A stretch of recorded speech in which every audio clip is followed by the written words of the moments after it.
अडकली सकोन्या भेटी आंधळ्याची काठी.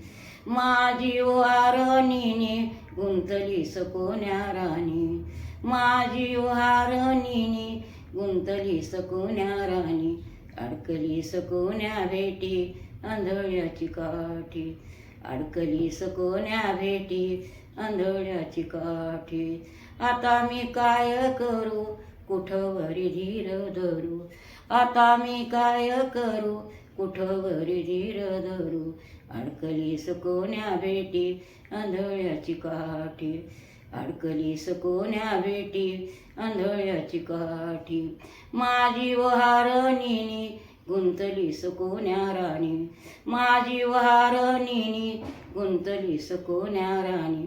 अडकली सकोन्या भेटी आंधळ्याची काठी, अडकली सकोन्या भेटी आंधळ्याची काठी. जनाबाई म्हणू लागलेल्या, संकष्ट पडल्यावर देवाला हाका मारतोस. कारण जनाबाईला आपल्याला माहिती आहे इतकं तर नाही सुळावर दिले जनाबाईला, इतकं तर सगळ्यांनी केलंच केलं, पण नाव राहिलं, नाव राहिलं. नावालाच गरज असते. कारण आईबापाच्या उदराला यावं. कारण आधी कन्या सांगितली बघा, आधी आज लेख सांगितला. कारण अन्याय व्हायला बरं येऊ, कारण वाढल्यावर तुमच्या अन्याय व्हायला आपल्या प्रीतीने सुद्धा पाप व्हायला लक्षात आलं. कारण आपण आलोत कशा करता, आम्ही वैकुंठवासी आलो याचं कारण असे. कारण पाप पुण्य करून जन्मा येतो प्राणी नरदेवाने हानी केली. कारण पाप पुण्य समसमान व्हावं लागतं. पापाचं व्हायला चिरा आणि पुण्याचा व्हायला चारा चुरा. मग कसं जन्माला येतो आणि आपल्याला किती भाव लागण्याचा विचार करा. आलोच जन्माला टाळीत धोंडा जसा एखाद्या कावळ्या सापडला तसा जन्म आहे बरं का. नरदेह एवढा अमूलिक आहे की नरदेह पुन्हा पुन्हा मिळत नाही. अनेक जन्म मिळते त्याचं सोडून देवा.